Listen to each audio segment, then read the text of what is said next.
More than 2 billion people worldwide are estimated to have been infected with the hepatitis B virus, and 350 million chronic carriers of the virus are at the high risk of cirrhosis of the liver and primary liver cancer. Karamoja region has the highest prevalence of hepatitis B of 23%, followed by West Nile with 18.5% and Western and Central Uganda with 10% respectively. It's against this background that the government decided to earmark 10 billion shillings to the Ministry of Health for the treatment and prevention of the disease. That money is intended to do major interventions. One of them is procurement of vaccines. The other one is the procurement of materials that are used for vaccination, like needles and syringes. According to the Permanent Secretary of the Ministry of Health, the 10 billion shillings is supposed to be released in 4 phases of 2.5 billion shillings in each phase. When released, the money would then be transferred to the National Medical Stores in Entebbe to procure vaccines and other logistics required.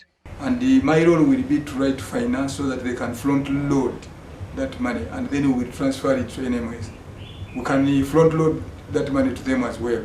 Dr. Lukwago is, however, crying foul over the delay in the release of these funds. Dr. Lukwago blames this on bureaucratic tendencies between the Bank of Uganda and Ministry of Finance. Actually, the money is in the hands of government. You know, Ministry of Health doesn't have any hand. Our funds are usually credited to our accounts in Bank of Uganda, and when the funds are released, it means that they are available on our accounts in Bank of Uganda. So when they are not used, they are still there. What Bank of Uganda is waiting for is for us to communicate to Ministry of Finance to give them permission, because this is the reverse permission now. With the availability of funds and acquisition of more drugs, the vaccination exercise is to be rolled out to 40 districts in Uganda. So we can easily vaccinate the whole country. And of course, as usual, when we are doing mass exercise, we can deploy other stakeholders, including the police, because you know, vaccines can be abused.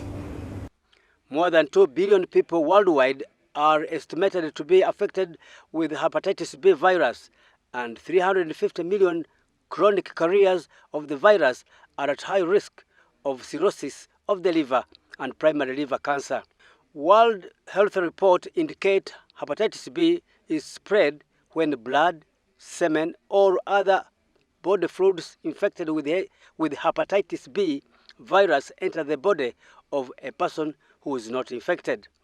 Other means of getting infected with the virus is during activities such as giving birth, spreading from an infected mother to her baby, or unprotected sex with an infected person. Most people who have an acute hepatitis B infection don't have symptoms, but a few do have symptoms, which include extreme tiredness or fatigue, mild fever, headache, loss of appetite, nausea, and vomiting. We are all at risk, and the only way to get to know our status is to go for screening. Harris Tembo, WBS, Kampala.